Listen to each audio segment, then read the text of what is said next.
Today I'm going to actually prep for real for this Saturday's game, then I'm going to show clips from how it actually went down, as I have no idea what's going to happen, and hopefully you get a better idea of where I do it. Because Neil Henderson commented on my Making Easy DM prep notes and said, "Great video, would quite like to have seen a clip of you running it.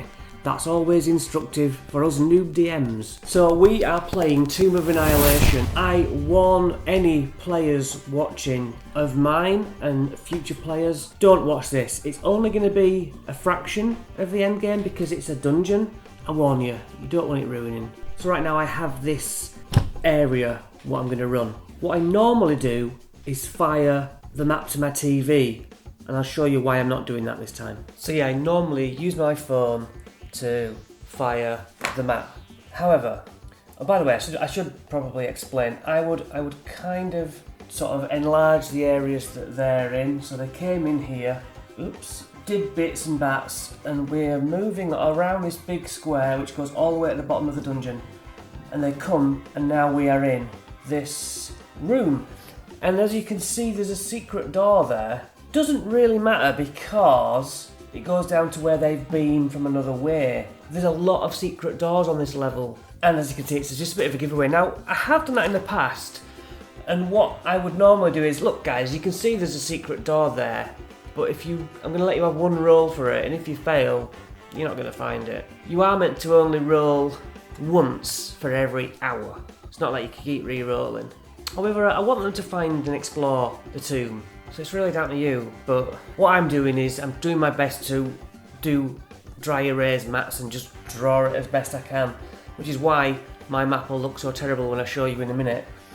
This is a huge face with an open mouth. It's a carving. It has two lights in the eye sockets.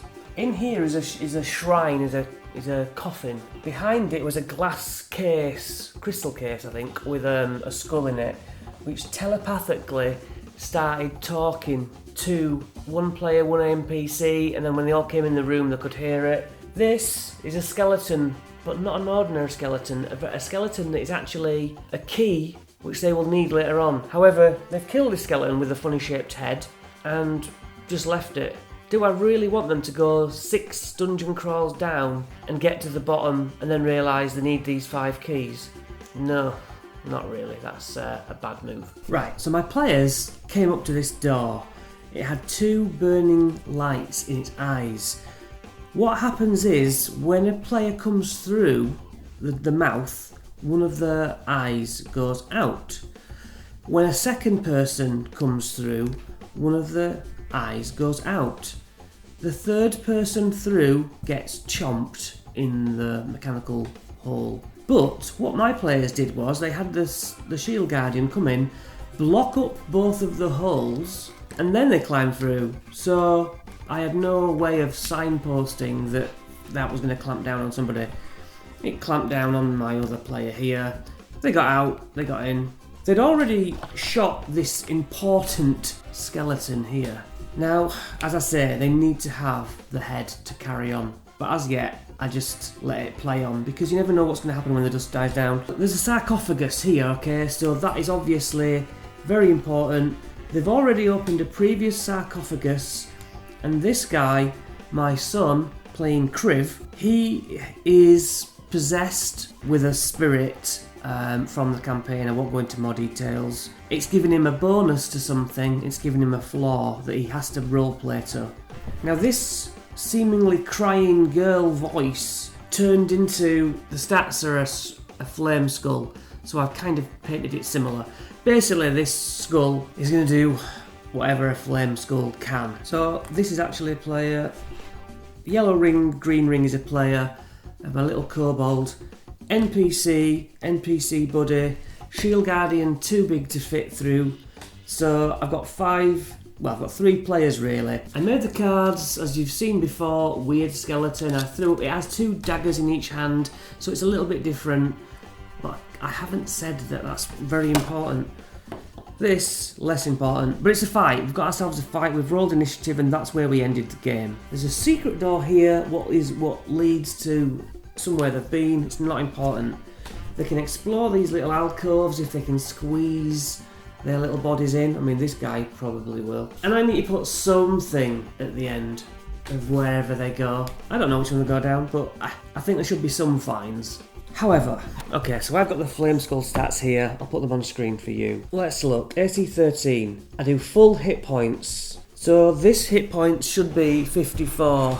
Resistant to lightning, necrotic and piercing. They're immune to cold, fire and poison. They're more likely to be shooting it with fire or cold, I would imagine, knowing what they have. I'm not interested in the illumination. That doesn't really matter much.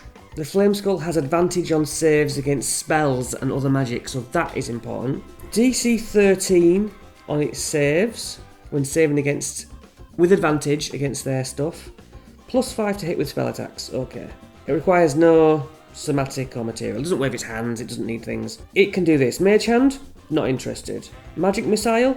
Sure, yes, that's useful. It auto hits, they cannot save against that. Shield?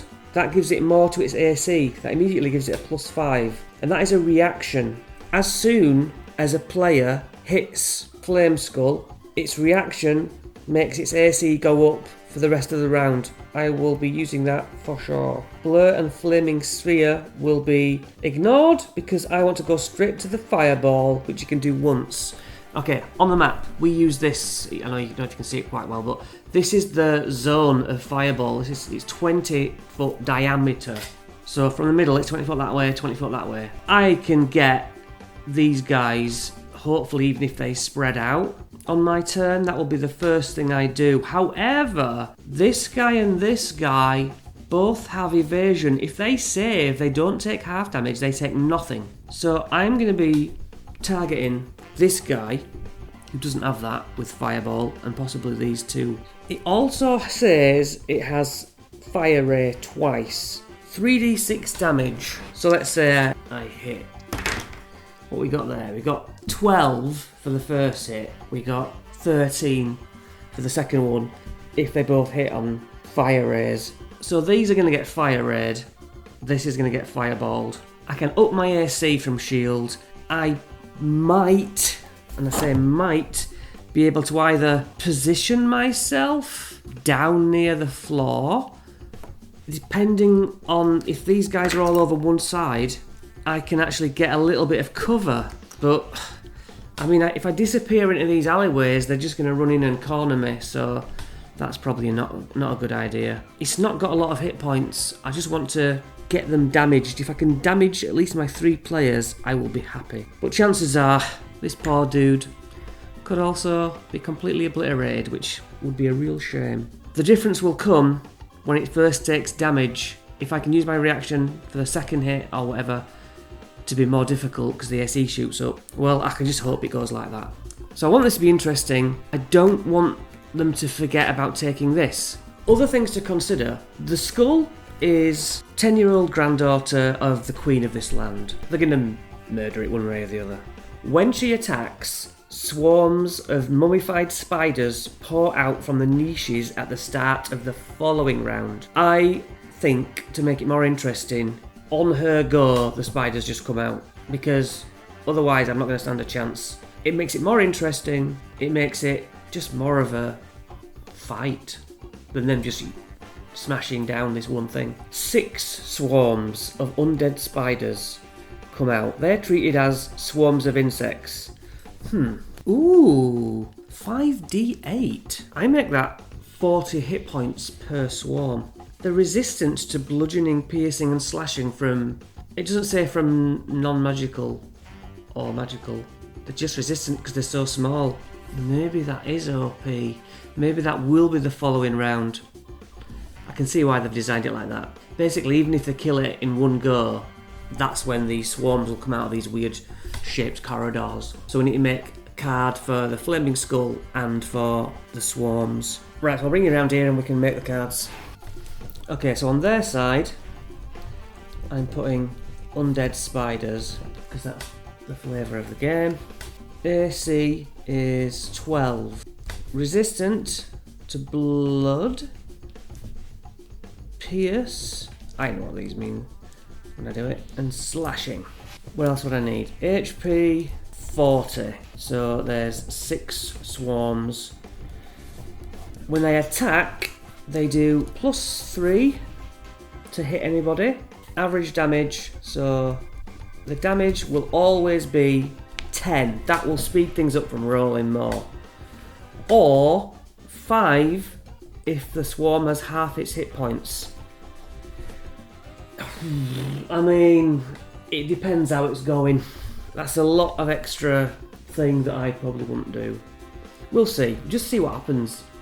If they're smashing out these spiders with no problem, then that just gets forgotten about. Their side, Nepatek's skull.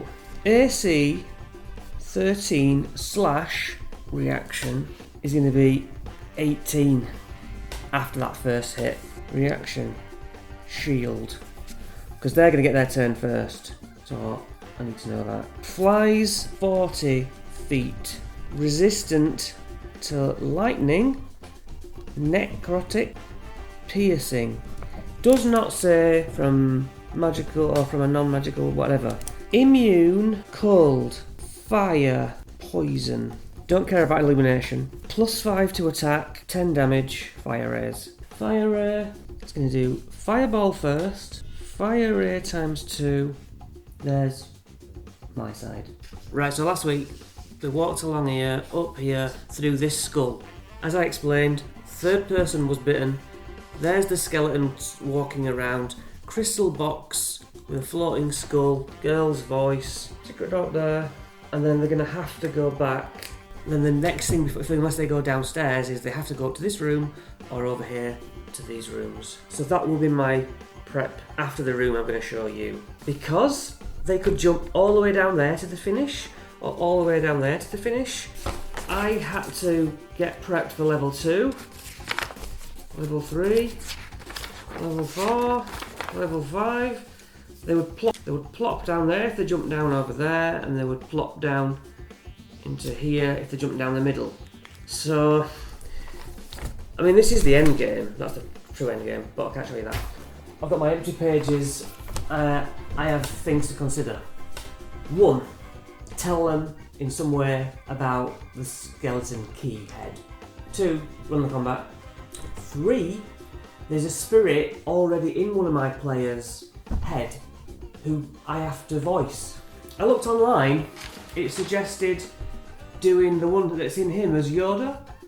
The one underneath that is Mojojo. I've no idea who that is, I need to look who that is.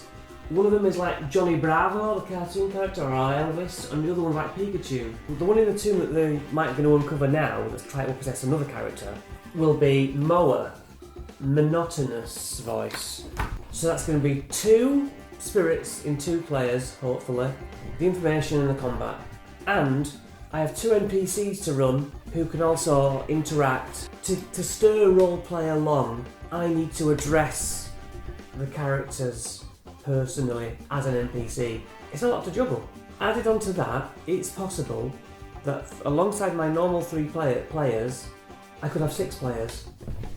Because I have another adult who will bring her son, who also then brings his friend sometimes, and I never really know when. And so that will obviously make the fights much easier. That will make the combat much slower.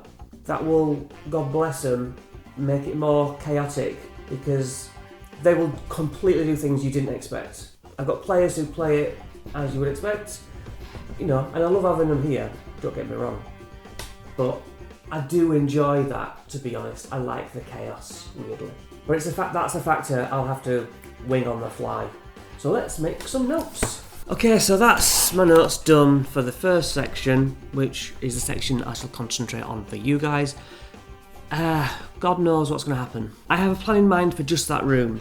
As I get to the other 2 areas I've not been in, I will have this book open in front of me and read any text box that's needed and then have a brief cursory glance and remind myself what's in that room. And the players chatter amongst themselves in game and out of game, and I can just look at my map, where they might go, and be having a cursory glance. And I've got to wipe the map off or add to the map, describe it all. I love it, but it is a lot, and I don't know if they quite know how much work it is or not. I don't really know, but it's great. So now, on to how it actually went. You climb through that mouth, and there was a skeleton in there. Oh, yeah. And it had like a weird extended head. Shall we attack it or shall I just try and calm it down? I feel like we should kill it. It seems hostile. A natural 20 to hit. To hit, yes. It then uses its reaction to cast shield. Yep, that's 7 damage. Did you do shock shield? No. Oh yes, I did. Yes, I did. So that was 10. So that'd be 16, 17 damage as a sharpshooter. Okay. And then I'm what damage is that? Magical, right? Magical. No, is it piercing? piercing, yeah. It takes half piercing. So there's nothing about magical Yeah, or yeah, magical. Just so doesn't yeah, appear. yeah. So that's 8. Okay. 10 damage. What sort of damage? I would imagine it's piercing also because using the same weapon. 5 damage. 15, 17, 18 damage for the second hit, and that'll be half as you said. That's 9, which is 22. Half, 3/4 cover. So you're there, it'll be half cover. Half so your cover. AC is +2. I'm gonna move over to the skull and give it a whack. 17. Ooh, Like you can hide from like the obscure. Dodges out of the way of your swing. This is why I don't like magic. Dragon Bait. Also give him a whack. 10 magical slashing. Just base 11 radiant damage, which doubled to 22. Could have found a skull to live in. 63. Chilling out. So how do you want to kill this skull? What did you do to it? Well, after I miss it once with strike, I bring my mace up, whack it towards Dragon Bait, and he just gives it a good old slash straight through. Slashes straight through it. When you find the It smashes, and that's when you all hear skittering from these side rooms. Scarabs. Undead spiders. Fireball! Do we have fireball? You were about to get fireballed and you spoiled it. We're about to get fireball. Yeah. But we don't actually have fireball. So the It's a spiders. con save, not a dex save. Spiders so it'll be initiative is real low now. So. 6 swarms out of these little rivulets of weird passages. Bunches out of everyone. Kriv, you're the first to react. That's me. Am I right next to one? I am. That one behind me, number 5. I'm gonna smackaroonie it. Okay, so it's all blood, any resistant blood, to it. Because it's a Just swarm, resistant, isn't it? right? Oh yeah, yeah. It's resistant, yeah. How much is the damage? 16 16, so 8 damage. To number 5. and 4 was 8. 12, is that it? Yeah. 12 hits. Okay. You. Actually, can I right? Whenever you use Flurry of Blows, you gain the benefit of the disengage action, and your walking speed increases by 10 feet until the end of the current turn. So I'm just gonna walk. I'm gonna get on top of the circle. Sorry, is that not an opportunity now? No, because I did Flurry of Blows, I get to disengage for free. I have immunity to poison and disease, have a so read. spiders should be okay. There we go. This will bite. So, I'm made of steel. number 1 against Anthony, 20. Yeah? Yeah. See, that's 10. Flat average, 10 damage. Number 2 and number 4 against you. I am raging. That is 13 and 22 to hit. 13. The 22 hits. 10 damage. 12 damage for the first hit.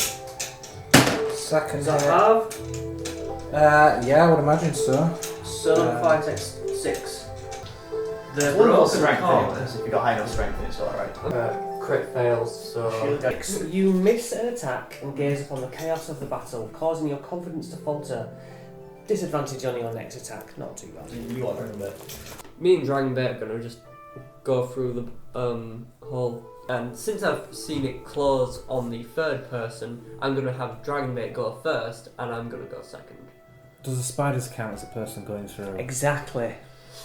Because if it does, Exactly. That was a lot of people. Yeah, that that's a went through lot of that should have people been chewed. that should be chewed. And Evidently not then. Chomp. So you get jumped. It's I fine. think it's dead at this point. So, Yeah. okay. You splatter the spiders off. Just mush everywhere.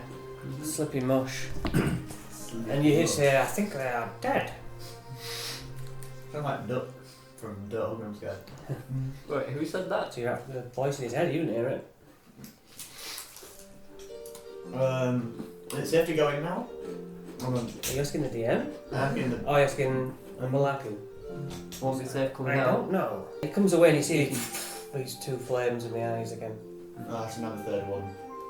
Inside you find a bundle of faded cloth, and on top of it there is a staff with a python's head on the hilt. Oh, I know what that is. Some character Can you ready to roll any dice, odds or evens? Odd. 11. Okay. Well, we Pick up, rolled the you pick up the staff, and yeah, that is fine. It's the staff of the python. I don't like there's like a 50-50 chance of whether it kills me or not. That's what it sounds like. Staff of the python. You know what? Might be best just to have shield guarding up front. Yeah. I'm blocking traffic. I'm the shortest person. What we here. could do is any corridor we've got, just send him down on his own. And if anything bad happens, then Yeah. Any traps he'll trigger, and he just stands Well, there and heals. Yeah. Alright, Shield Guardian Yeah. goes down here. Right, he needs to make a strength check. A strength save. Strength save. I don't Yes, +4. I Oh, know, yeah. it says athletics to be absolutely truthful. Oh, athletics? Well, I can't believe he lied to me like that. It doesn't matter. It's still +12. 9. You just see him getting pulled, and you just hear the screech of him going down. The next, Oh, the God. next thing you hear is. Would he then communicate that back to Arthur? He can't communicate.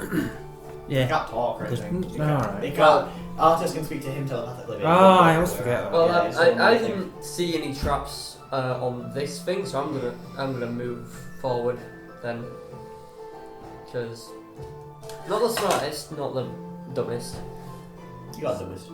Shush. What Can I have an athletics check? Oh god, it's as soon as you is go it a back. saving throw? What's happening next, is all I can say. Oh, so he They, can't they, say they because simply we're get not allowed. whoop. Yeah, Yeah. you don't know. But you can like shout what's going on. No, I can't. Oh, can't you? Oh, okay. Why not? That's more scary. Why not? Arthas, you'll see. I've got to preserve the. Well, could Yeah, we could just you keep whisper seeing people get Okay, yeah. sucked away. I want to know what's happening here. Oh my god. I'm in a secret meeting. Could be a trap here. You think it might be a trap? It's either a trap. Maybe triggered there. It's either a trap here, or he's shooting something up here. Yeah, Oh, I can just that's imagine the- it's like a long arm sort of thing that's just sticking on the mouth. He's gonna try and look. Yeah, I think I you know, two should quick- definitely quick go down peeks. the He corridor. looks and he sees a statue, a rock on the floor, and loads of like bits, just like loads of seems to be. Scrap metal from a dead shield guardian by any chance? Yeah, I mean, he regains 10 health every turn. Does just that mean metal. anything? There seems to be metal all over, corroded metal. Well, I hope some of that helped you. Obviously, the flame skill got killed. The spiders came out. They just chopped it up. I did 10 damage average every time. They didn't like the fact that they were the spiders were taking half damage because of the swarm statistic. The shield guardian that had been metal construct that had been with them for so long failed its save, smashed into a magnet that just disintegrates metal. If you had armour on, it disintegrates it, but that whole thing was metal. And then the player after that was actually a Gear Forged, I think he's called, but he's a kobold metal, all metal. So as soon as he touched that thing, dead after a failed save. Yeah, brutal game. And not a great show of role play. It's just a dungeon crawl and there's not much else going on. So maybe in another video we'll get into improvising and talking to each other. Right, I hope that helped. Anything else you need to know or want advice on, give me a message. Glad to help or do my best. See you in the next video.